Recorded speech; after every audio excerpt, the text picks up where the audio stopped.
Keď ideš životom ako bojovník, uvedom si jednu podstatnú vec. Keď držíš takto ruky hore, tak cez ne moc nevidíš.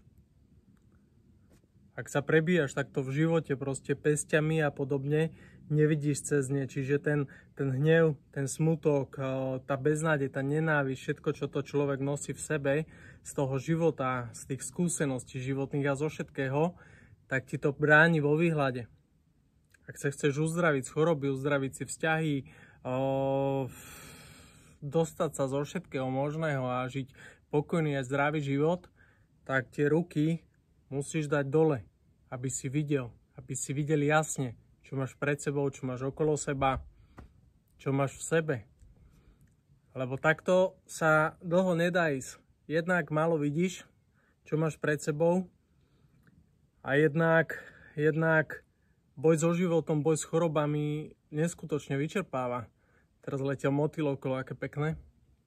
Je to vyčerpávajúce. A viem, že možno nevieš inak. Nevieš, ako tie ruky dať dole.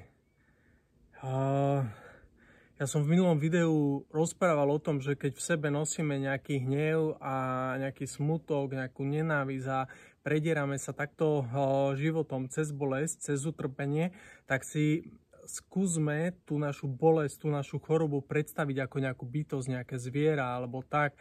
Zavri si oči a predstav si to. A zrazu možno zbadáš nejakého šablozubého tigra, veľkého obra a podobne. A keď sa spýtam ľudí, že čo máš chuť s tým daným tvorom spraviť, tak väčšinou všetci ho chcú zakopať, zabiť a hlboko pod zem dať a hocičo. Ale to, čo človek potrebuje spraviť, aby si prijala tú chorobu, potrebuješ dať tomu obrovi, tomu zvieraťu lásku, prísť k nemu a pohľadiť ho po hlave, pohľadiť ho za nohu, povedať mu pekné slovo a podobné veci. A to je to, že vtedy sa stane, že ty tú chorobu prijímaš a prestávaš bojovať s tým životom. Ja som bol veľký bojovník. Som veľmi rád, že v 35 rokoch, za chvíľu mám 36, som pochopil tieto múdra a sklonil som tie ruky dole a teraz vidím, čo je skutočné a čo je v živote dôležité. A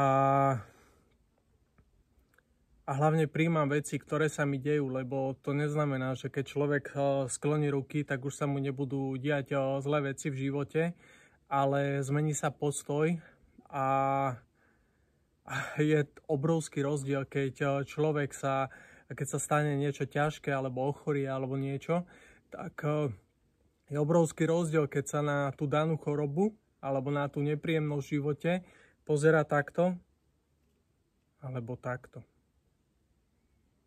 Tak verím, že ti toto video niečo dalo, niečo si z toho zobral, niečo pochopil a prajem ti pochopila a prajem ti všetko dobré na ceste uzdravenia. A nebojuj so životom, nebojuj s vecami, lebo sa vyčerpáš a dlho tu nebudeš. Stojí to za to dať dole. Len to chce veľkú odvahu a pevnú vôľu vytrvať. Čau.